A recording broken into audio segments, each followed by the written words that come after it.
Hey everybody, this is Dark Side Elite. Talking to you about what happened at the Comic Con. I did a video earlier about what happened at the Marvel version, the Marvel side of the panel at Hall H. But now I'm going to talk a little bit about DC. And they announced months ago that they were not going to have a big presence at the San Diego Comic Con, which I thought was a huge mistake because they need to rally people to the cause. Um, they cannot have people not wanting to see their movies and also getting their name out there. Um, and also they need to start quieting down people about the Snyder cut. They need to really make that a big presence there. Now, now this is another Screen Rant. It's done by Stephen Colbert. Um, Now, Stephen Colbert is a huge advocate for the Snyder Cut. He believes that the Snyder Cut does exist. He made a lot of articles about what DC did, what WB did to Zack Snyder, and how they can fix it. And I believe that they should have fixed it by actually announcing that there is a cut. But right now, this is what we're gonna do. I think that by them not saying anything, what they're doing is they're actually making people very, very carefree. They're actually making people very carefree about the whole situation, and it seems like they're starting to drive more people away. Now, I understand it's a business. I understand that they want to make money. I understand that ATT wants to make money. But a great way to make money is to let people know that, hey, we do know, but this is what we're going to do first. And I think that if they did that at first, I think a lot of people would be not so hesitant and not so repulsed at what they've been doing over the past few months, over the past year.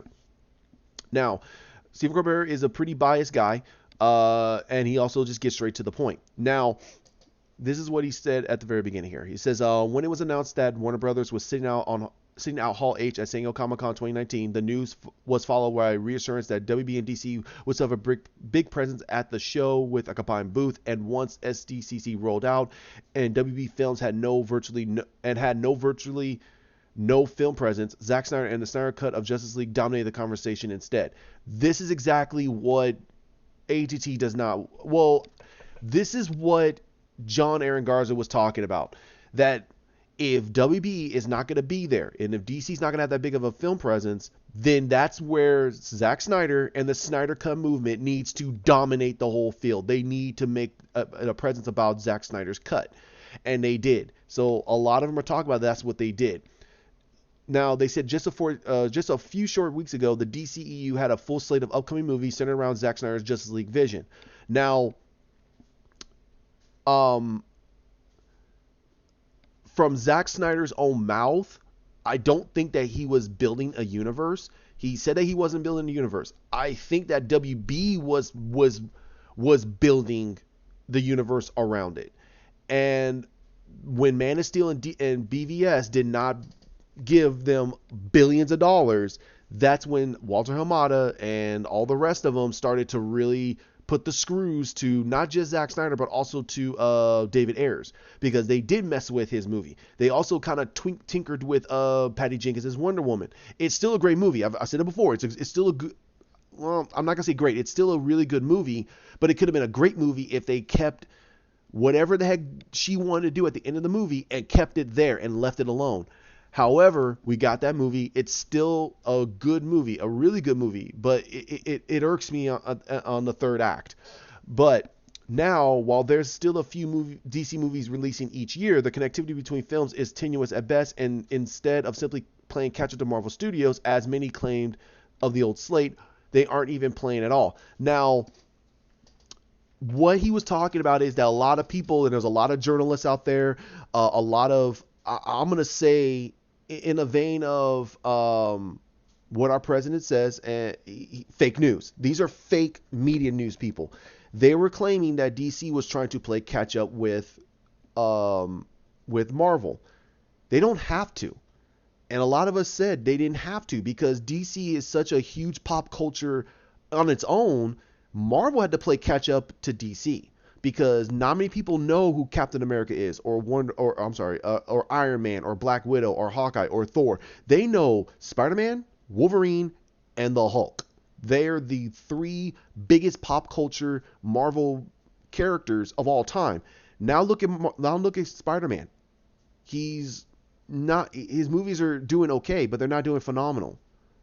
Um, the Hulk, we never got to we not we don't got very much with him. So I'm trying not to make this a lot about Marvel, but it coincides a little bit.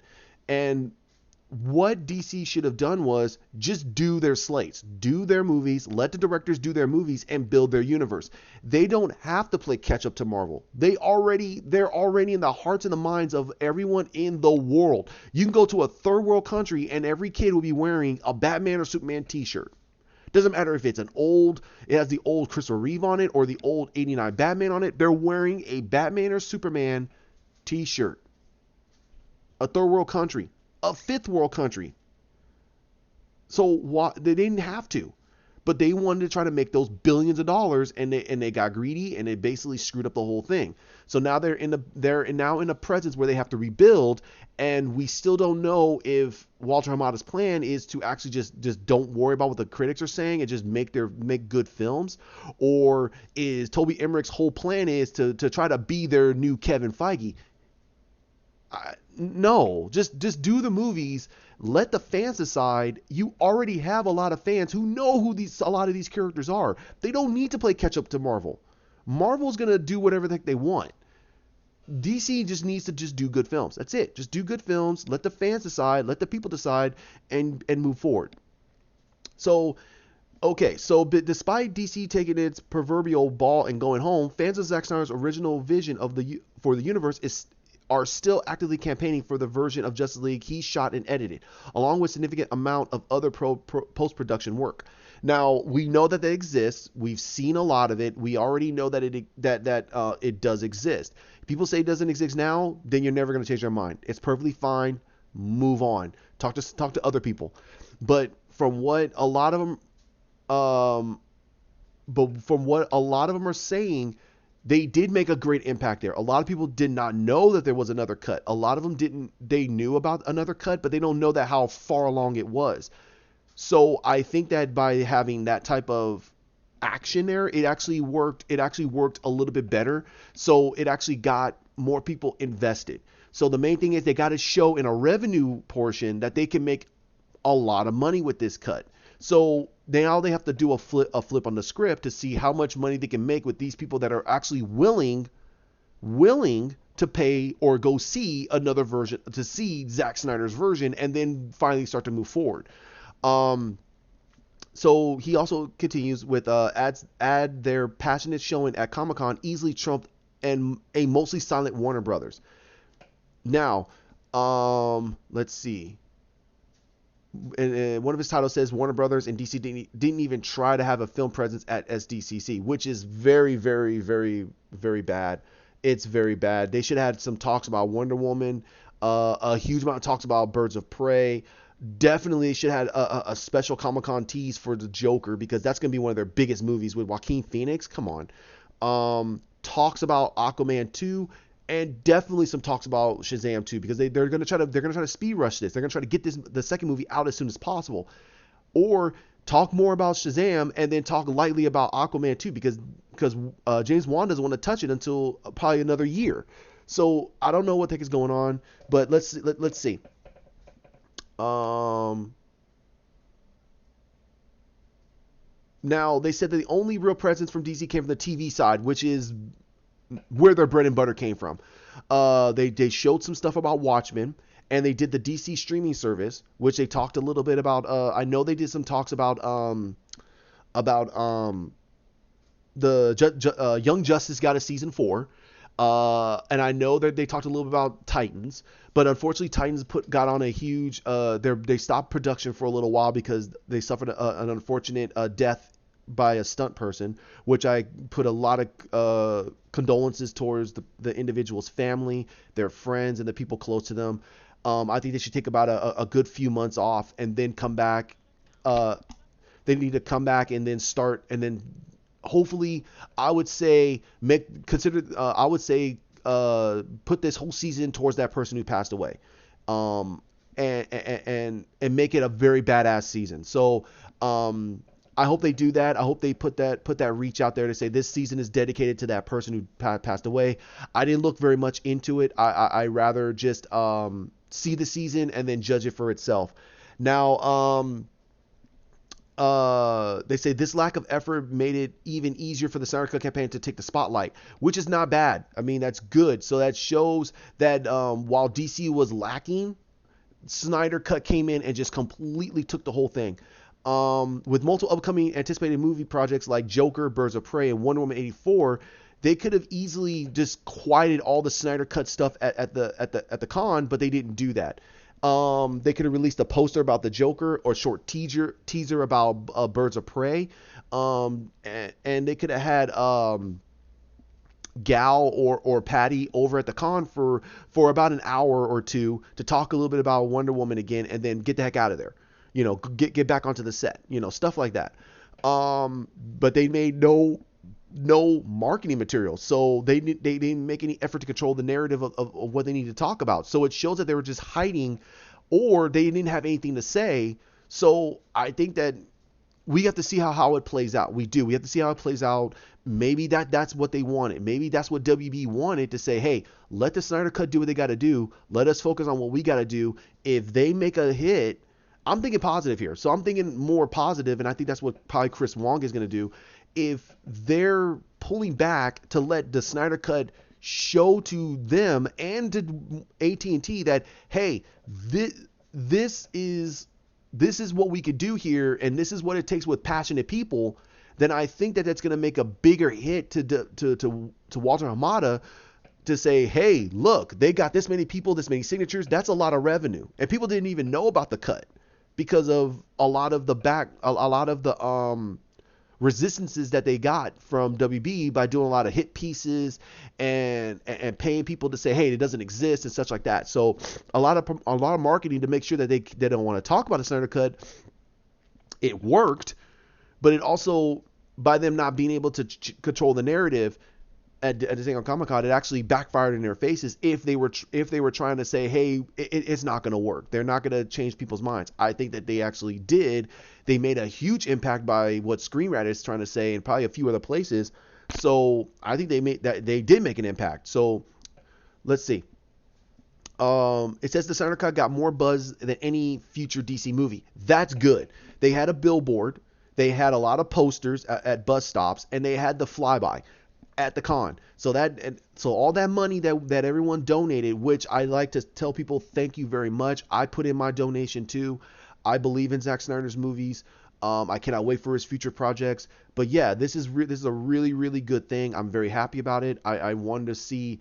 I want to know if the people themselves are going to be hyped about this, and it shows how goodwill and also the determination of people can make a difference, and can show to the big wigs that, hey, you screwed us. You told us a lie. We want what you told us. Can you give it to us, please?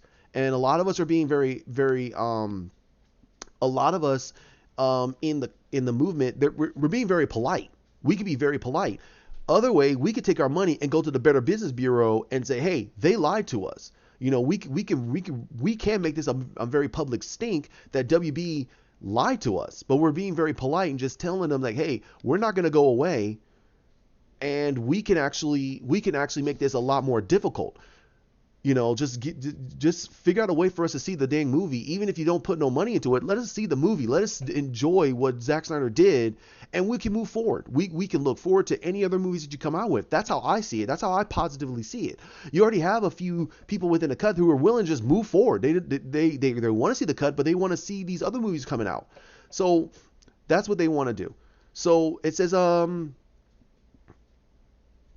yep, they had the billboard. They also did the banner. It said WB release the Snyder Cut of Justice League.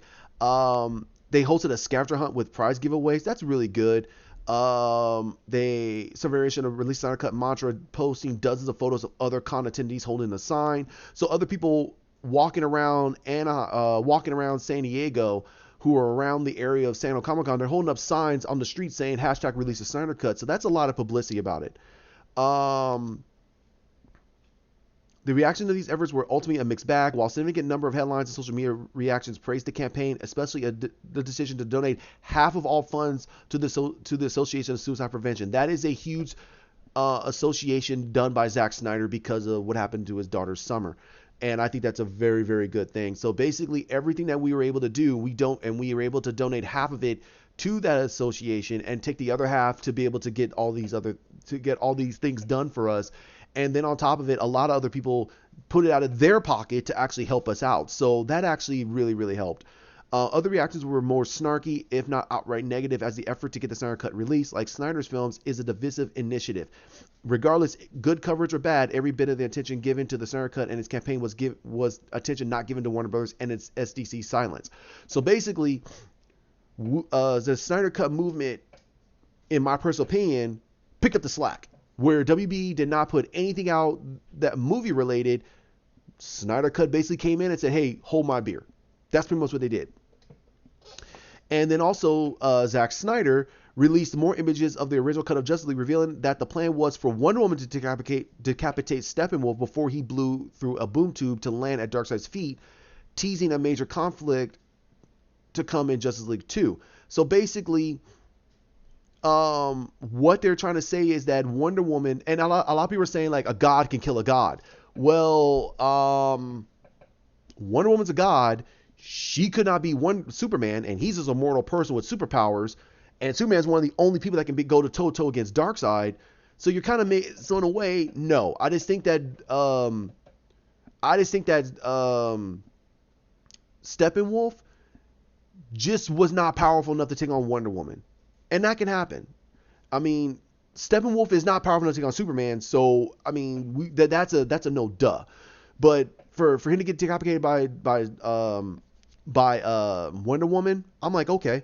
However, you could easily jump the shark and say Darkseid could bring him back from the dead. They can genetically bring him back. We don't know. So I mean, they can easily say he can come back, and he can come back even more powerful than he was before. We don't know. There's a lot of things they could do. But it says, as usual, this generated even more headlines and social media chatter on top of the existing Comic-Con campaign. Warner Brothers has stated it has no plans to release the Snyder Cut, which is no duh. But it's clear, especially after the con, it'll be the monkey on the back of DC Films until it's eventually released, especially when Warner Brothers isn't generating buzz with fans for future projects. That's what literally is going to kill it. Because if Warner Brothers is not willing to promote the Joker or Shazam 2 and give a lot of hint that, hey, these are coming out and all these future projects are coming out, and they're holding it back, then something is ultimately wrong. Excuse me.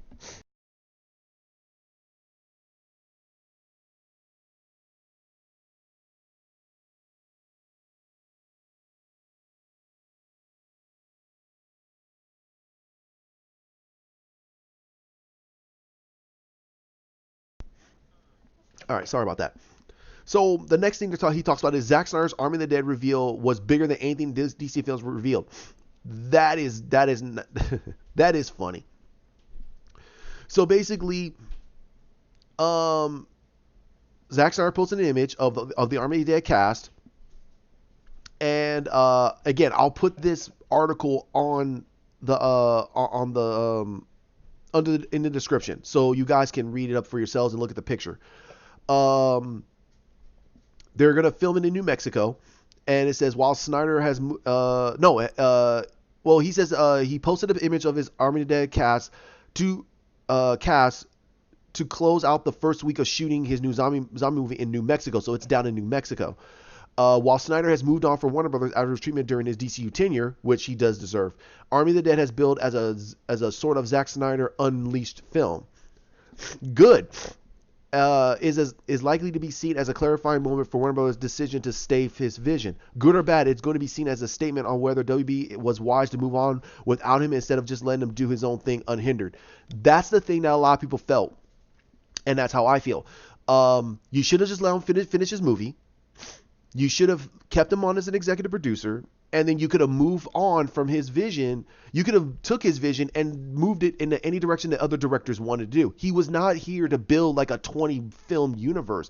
He was there just to tell a 5-part Superman story that had the Justice League go against Darkseid, defeat Darkseid, and become the grand heroes for the world. He was not there to build this whole gigantic universe. So I don't understand where people were talking about that he was building a universe. He was not. He was building a 5-part movie series to give us an understanding of how Superman became an un an un an un an un well an unconfident hero because he didn't know what to do. He was unsure of himself to becoming the greatest hero of all time, and the death of Batman and all these other things that's been revealed. So I don't understand that part. Like the Snyder Cut buzz, the Army of the Dead image also generated excitement for his project, showing Snyder's legacy isn't simply as a what could have been director producer as the DC original architect, but also as a filmmaker with an exciting future. A complete flip of WB, whose biggest film discussed was one they're too scared to release with no talk or their future slate. So yeah, so what Stephen Colbert was saying, basically saying here is that, for what I'm getting of it, that basically by him getting this buzz, by Zack Snyder getting this buzz about the Army of the Dead, it just shows that a lot of fans are more excited about his Army of the Dead film than anything that WB is putting out, and also that this could be a big gigantic middle finger to WB and to not Walter Hamada, but to Toby Emmerich and everybody that was a part of the crap that happened with him during his tenure, and that he wants to talk about this movie, and they don't want to talk about a movie that basically everyone deserves to see, but they don't want to talk about it nor create a whole slate of films. And this shows that Toby Emmerich needs to go, because you need to get people excited. And I think that the new CEO of WB, she's going to come in and basically completely almost put him down and say, no, this is what we're going to do. And I believe I'll look into her a little bit more. I believe she was an exec for Fox. So she already has a complete bias towards Disney and wants to basically put them in their place because she lost her job. So I think she was from Fox, but she could be from someplace else. But we have to see. Warner Bros. Let Snyder Cut take its DC spotlight as SDCC. That's the thing they should have did. They should have talked about the Snyder Cut. They should have assured the fans that this is what they want to do. We understand about the Snyder Cut, and then come out as a business themselves, like what John Aaron Garza stated, and come out as a business and say, this is the reason, not the reasons why, but this is what we want to do. We understand about the Snyder Cut. However, we want to focus on other projects right now and look at the Snyder Cut as, I would say, as icing on the cake. So like, they want to have fans excited about all these other film projects, and then when they see they can make a whole bunch of money with off these other projects, we'll look at the investment of the Snyder Cut and put that as the icing on the cake for all the fans. If they were able to do that, that would literally make people feel like, okay, you guys are looking at it, but you want us to be able to say, hey, go watch these other movies first. Let's invest in these other movies, and then we'll put an icing on the cake and give you the Snyder Cut. That's how I feel they should have did it, and that would have made a lot more sense to a lot of fans.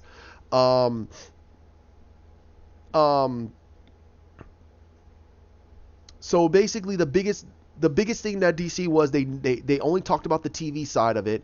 And what I'm going to do here is I'm going to look up what let me see, the TV.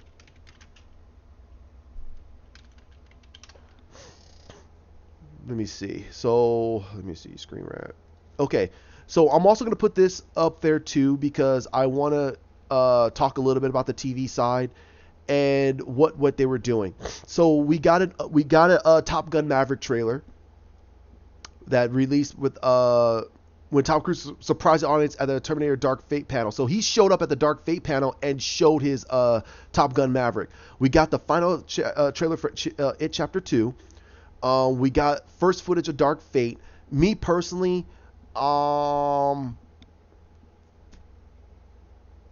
I'm I don't know. I don't know. We got the official trailer for Walking Dead season 10. We got a Star Trek Picard trailer, first trailer for the Picard series. Westworld season 3, the slate of Arrowverse trailers, and a first look trailer for the Watchmen series. So basically, they talked a little bit about the TV film slate for Marvel, and I already talked about this on the Marvel side of things. And let's see, let's move a little bit forward. So basically, what they're doing is they're saying that they're continuing on from the T2 storyline. They're not going to continue on with those other storylines. And Dark Fate is going to be more of the Edward Furlong storyline as John Connor. So John Connor, Edward Furlong, if you don't remember him, he was in T2. He was the young John Connor in T2. So they're going to move forward with that continuity of Judgment Day, between Judgment Day and Dark Fate. So they're gonna move forward with that. I'm actually kind of stoked about that because I like T2. I love T2. I think it was one of the best Terminator movies, Judgment Day. But we have to see how this one does. And Edward Furlong has not been in the acting game in a long time, so I don't know. And they says Dark Fate will be rated R. Great, leave it alone. And that's great. I'm actually very, very happy. Tim Miller says it's gonna be a rated R effing movie. I'm great. That's great. Leave it alone. Let's see. They said the Walking Dead season 10 will premiere on October 6th. I'll let you guys read about that. I'm not a big Walking Dead fan. Me personally, I don't like zombie apocalypses very much. I liked Army of the Dead, but I think that it's done. It's almost done a little to death. They announced that Michonne is leaving, so Danai Gurira, she's leaving The Walking Dead after this season. They're talking about another Walking Dead spinoff. They're now talking about another Discovery reveal in photos.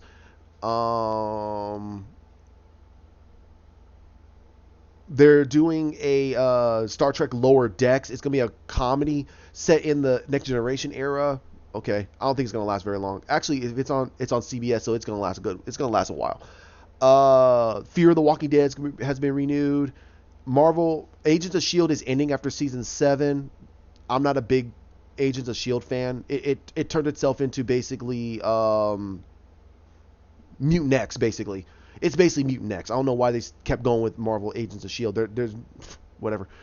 Season 2 will premiere on September 6th of this year. So September 6th will happen on season 2 will happen on season 6. I cannot wait.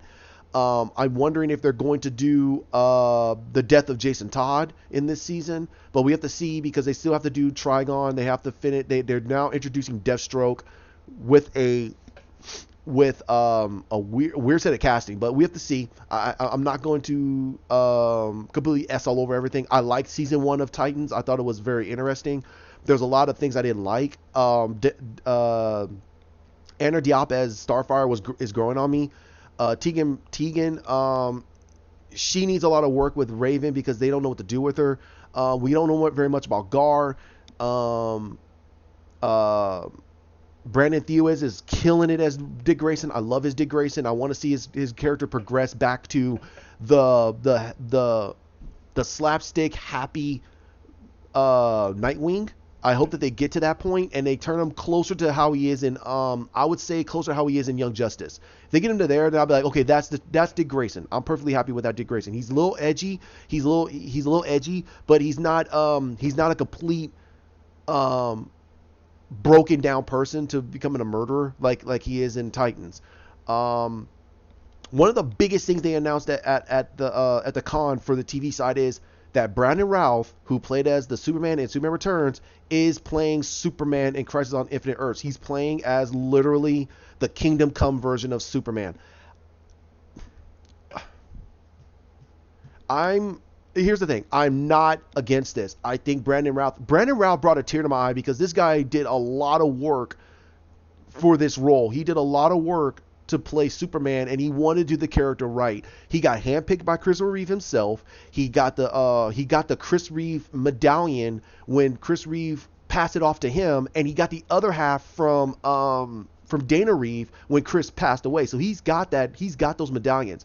He treasures those damn things, and it brings a tear to my eye. This guy gets completely est all over because he didn't play a good Superman. No, he played a damn good Superman. He played a good Christopher Reeve Superman for that movie. The movie was just not that good. It was written bad. That's the only thing I had against the movie. I think he did a great job as Superman. I think that he's an unsung Superman. To me, still Henry Cavill is the perfect Superman for what I like in Superman. But I will still love Brendan Routh as Superman, and I think that this is great. I think that this is going to be phenomenal. I think that him playing as the Crisis on Earth Superman, I think they're gonna have it where he's gonna die. He's gonna die to save everybody. He's gonna die to stop one instance that's gonna be going on. But I still believe that if they really want to end Crisis on Infinite Earths on the biggest note, they gotta have John Wesley Shipp's Barry Allen. They have to have him be the one that saves everybody. And he's the one that becomes the lightning bolt that strikes Grant Gustin's Flash back in the first season. And he is the reasoning of why his Barry is the fastest Barry of all the Barrys. Like, he is the fastest Barry. Now, if they bring in Ezra Miller's Flash, then that could be construed into something a little bit different. However, if they have it where Brandon Routh's Superman dies to try to save in one instance, and then to save everybody from the Anti-Monitor, which is going to be the Anti-Monitor, that it's John Wesley Shipp's Flash who saves everybody, and literally, and you still have Oliver Queen die. You still have Oliver Queen die, but you have John Wesley Shipp's Flash saves everybody's life and stops Grant Gustin from doing it. It still preserves the timeline. It still says the Flash died in the Crisis event, but it's not Grant Gustin's Flash. If they do that, I will say this is the greatest crossover they've ever done. That is my headcanon. That is my guarantee. If they have it where Brandon Routh's Superman saves everybody but dies, which causes a lot of strife within them, and then on top of that, you have Tyler Hoechlin's Superman watch this, and he sees like, holy crap, this guy was powerful and he died saving everybody. Then you have John Wesley Shipp come in the last moment, stops Grant Gustin from doing what he's doing, and says that he has to save everybody because his universe died, and runs in and changes the whole outcome of the event, and dies and becomes the lightning bolt that strikes Grant Gustin's Flash. That would actually be I will have probably a tear in my eye, because I think that's the greatest way to literally say these are legacy characters and now you're the new legacy, because it makes more sense that Stephen Amell should die because it preserves their timeline, but to preserve everything, it has to be John Wesley Shipp. If John Wesley Shipp dies, and his Barry Allen, not his Jay Garrick, but his Barry Allen dies, becomes the lightning bolt that strikes Barry Allen at the very end when he's reminiscing about the fact that he just watched a Barry Allen die protecting everybody again. You have the Monitor come in and say, he's not gone. They're like, well, yeah. And they're like, no. He's not gone. You think that, he goes, you think that it just a random lightning bolt is going to come out of nowhere and strike you down? And then it goes back to what Oliver said. That lightning bolt chose you for a reason. And it really cements it. It cements that John Wesley Shipp's Barry Allen is forever with him because he has his power. And it really uplifts the whole group, and it uplifts Barry to realize that he can now have his family. His future is now not set in stone. Everything can change. And that would actually make a lot more sense. It would be very, very happy. In my personal opinion, I think that Tom Cavanaugh's Eobard Thawne should disappear. They need to go forward with oh my god, my boy who was in season 2 and 3. They need to go with his version of Eobard Thawne, or bring in Thaddeus Thawne. And that'll be a great story too. But if they do that for Crisis on Infinite Earths, if that's their plan, it's the greatest crossover they've ever done. The greatest. And it would submit a lot of things for a lot of people. But let's just see what they do. Now they're talking about Flash Season 6 will introduce the villain Bloodwork. Now, I don't know. Let's see. Sendro Ramathuri. Let's see what he looks like. Because they said he was from Hero. So let's see what he looks like. Oh! Him. Okay. So basically he was the hero and he was the doctor in Heroes that his dad was telling him about. His dad was telling him about these people who have special powers. So he's going to play a villain, which that's what he was in Heroes after a while. He became a villain in Heroes. And he's a former colleague of Caitlin Snow. So basically, I have a feeling that the technology that makes her into Killer Frost and her father's technology is what's going to probably make him it's going to make him the villain. Okay, so basically they're going to make him a guy that conquers death and he becomes this blood monster.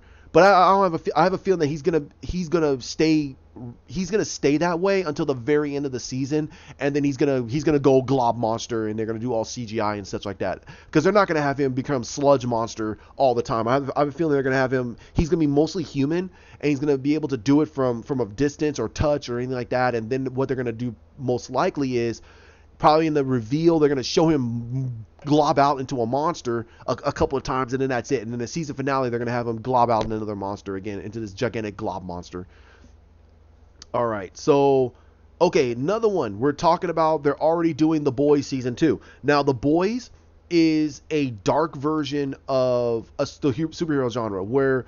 okay, basically it says right here, Amazon has commissioned The Boys Season 2, which is already in production. The Boys is intended as a dark tale on the superhero genre and centers around a group who decides to teach so-called superheroes a sense of morality. All of the boys have suffered personality due to heroes' actions, and they're manipulated by Urban's character Butcher, who into trying to get revenge on the 1% of the 1%. So the 1% of the 1% are the people who have superpowers, and basically... Urban's character is basically trying to say, no, we get to kill them. They're killing people, kill them. So that's going to be really fun. And also, it's a gigantic middle finger to everything that, to people who did not like The Watchmen and what Zack Snyder was doing. Because this sounds a lot of what Zack Snyder was doing with The Watchmen and what he was doing a lot of his superhero genre movies. Not, heroes killing people, but just like they're regular people and, they have their own wants and needs and they're people. So we have to see. There's a lot of comics and stuff, and then character customizations for Marvel Avengers video game. But okay, that's pretty much it. So anything that's DC related was already told, but I'm actually very hyped. I'm actually very stoked about it. I'm actually very interested in what they're going to do for the Crisis on Infinite Earths. We don't know what they're going to do for Black Lightning, because that's something they never talked about. Legends of Tomorrow, and how they're going to do it with Brandon Routh, because he's the Atom on Legends of Tomorrow. So are they going to have it where they're going to do a 2-side screen, or are they going to do something? What are they going to do? They also showed The Witcher. But that's, again, these are all comic book. This is not comic book stuff and video game stuff. This is not DC related. But again, I'm gonna have this up on the review. I'm gonna have this up on the message screen, so you guys can go there too. Plus, on top of that, the Zack Snyder stuff by Stephen Colbert. This is done by Thomas Bacon of Screen Rant also. So I hope you guys like this. DC, in a way, the TV universe salvaged a good amount of it, but the movie side got completely uprooted by the Snyder Cut movement, which is good. I really like that, and I'm really happy about that. So there's a lot more publicity about the Snyder Cut. We'll hear a little bit more about it probably within the next few days, about if it's really helping, and is it trending on Twitter or anything that's been going on from WB's standpoint. But let's just see what happens. I think that everyone should at least listen to what people are talking about in the movement. Curb Your Enthusiasm. WB can still say, we're not doing anything about it. We're not touching it.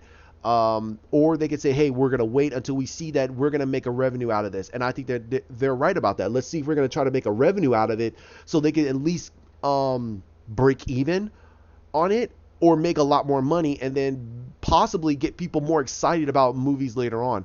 But that's what I have. That's my take.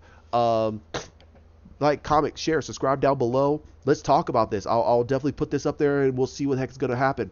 But thanks for coming in, guys. Thanks for listening. You have a great day. Bye.